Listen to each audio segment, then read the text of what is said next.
What is going on YouTube? Today I'm going to do a history of the new wave of British heavy metal that started back in the mid 70s. And I'm not only going to give the history of it. Well, it's not specifically going to be the history of the genre. It's going to be the history of the bands that came out of that genre. So first I'm going to start off with the history of Judas Priest. The history of Judas Priest is kind of long. They were formed back in 1969. It was Rob Halford, Glenn Tipton, and some of the other members. I can only remember those two names. Obviously, everyone knows who is a fan of Judas Priest knows Rob Halford as mainly being bald and having a high pitched voice, but he was more than just that.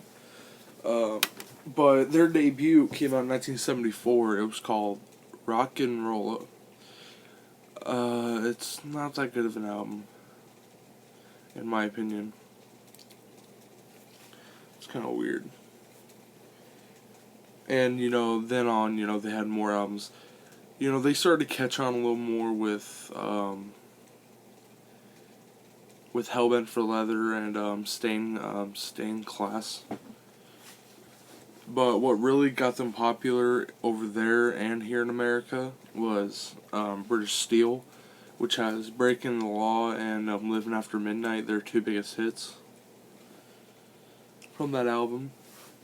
And then after that, they just skyrocketed. But really, before British Steel ever came out, their first platinum album ever was Unleashed in the East, which was a live album from Judas Priest. Oh, sorry guys. Which was a live album from Judas Priest. It was the first one to go platinum.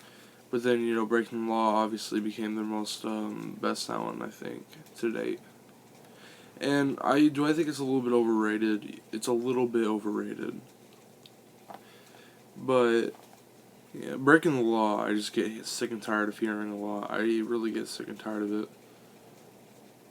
But Living After Midnight, I can never get enough of. Yeah, I don't know why. But then after that, they came out with their another album that they had, Screaming for Vengeance, which is my personal favorite by them. It had the Hellion, had Electric Eye, it had the title track, it had You Got Another Thing Coming. Just so many good songs come out of that. And then, they went on to do more albums after that. And then Rob Halford left. But then, they came roaring back with Painkiller, which is like a little bit thrashy, but still a little bit new wave British heavy metal type, And that became one of their biggest today, too. Yeah. And also just, after that, then Rob Halford left, and then kind of everything got lost. But then, in 2018, they basically came back roaring with another album, which people love, called Firepower. And now I'm going to go back to the past. In 1990, Judas Priest actually went to court for 30 days. Every day for 30 days, they had to go to court. Because on their 1979 album, Stained Class, they did a cover of a song called Better By You, Better Than Me. And it supposedly had a message, because two teens tried to kill themselves. One actually killed himself, but the other survived, but left horribly disfigured.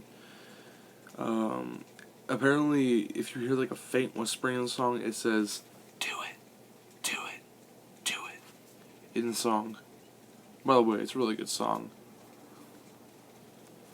And yeah, so they went to court for 30 minutes. No, they went to court for 30 days, every day for 30 days. Which is insane to think about. But it proves that there was no subliminal messages in that. But after that, the teen who tried to kill himself but got horribly disfigured instead, he killed himself like 3 years later after it. So yeah.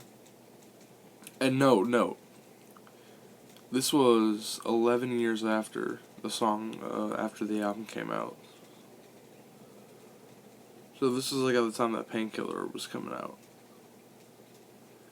So yeah. That's like the most interesting part though. They've also been called satanic.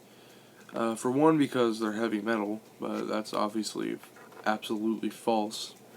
And they also say because Rob Halford's gay that they're satanic too. If you guys didn't know, Rob Halford, the lead singer of Judas Priest, is gay. He announced it back in 1998 that he was gay. So yeah, just for those of you who don't know, he's gay. Yeah. But now I'm going to go into the history of Iron Maiden, actually. So the history of Iron Maiden, so they were formed back in 1975. Didn't make music until 1980. They came out with their 1980 debut, simply called Iron Maiden. Didn't get much attention, and it's like the same with the first. The first two didn't get really much attention until the later years, after people started going back. But the first two albums are pretty good, but what really got them really and worldwide popular was their third album, Number of the Beast, which featured new vocalist Bruce Dickinson, and he's still the vocalist today. Rather it's his like really high vocals, or rather it's like what they talk about. But Number of the Beast, in my opinion, I will always think will be their best album. Besides like Fear of the Dark or Distance in Time or something like that. Yeah. And then not a whole lot happened. Everyone knows their mascot, Eddie. Eddie is the skeleton. I'll just show you guys. For those of you who don't know Iron Maiden or their mascot, but then if you know Iron Maiden but you don't know their mascot, his name is Eddie.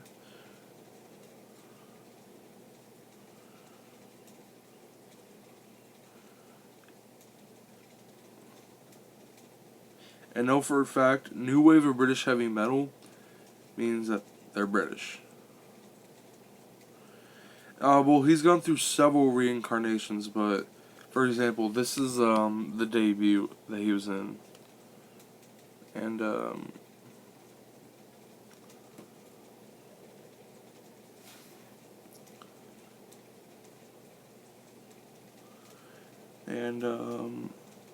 I'm just gonna go through every Eddie version. This is Eddie on their second album, Killers.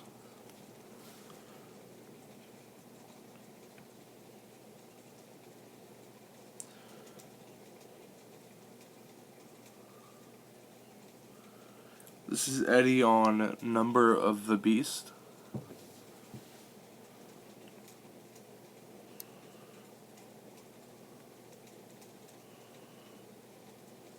And I'm not going to go through all of them, but I'm just going to go through some of my favorites.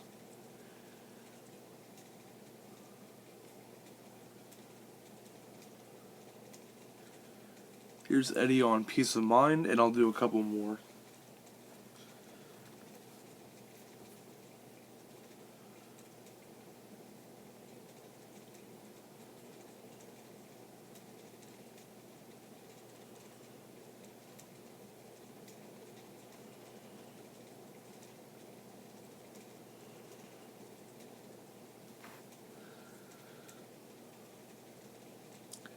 I think this is the best way that Eddie looks. He's in the future. Yeah. And then I'll just stop there. But yeah, really good mascot. Really good mascot. Really good discography. They've had and with Judas Priest they've had 18 albums to date. Both Iron Maiden they've had 15 albums to date. Their most recent one being in 2015 called The Book of Souls. So yeah. Really strong albums.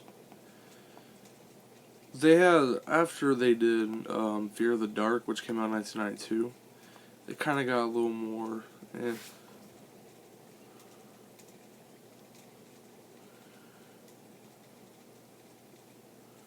Yeah.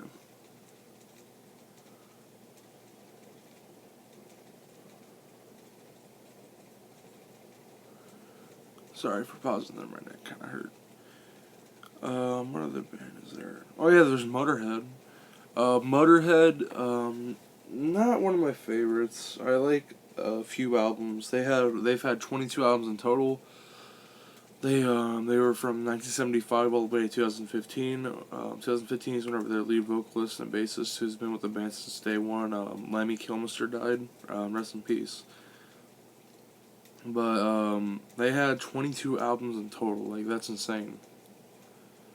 That's really insane. But like before they were really like heavy metal, they were just straight up high speed rock with which evolved like into punk eventually. So yeah. Not much with Motorhead. Yeah. Well, coming up next is Def Leppard. Now I consider them kind of more hard rock, but they were still pretty big impact on the new wave of British heavy metal genre.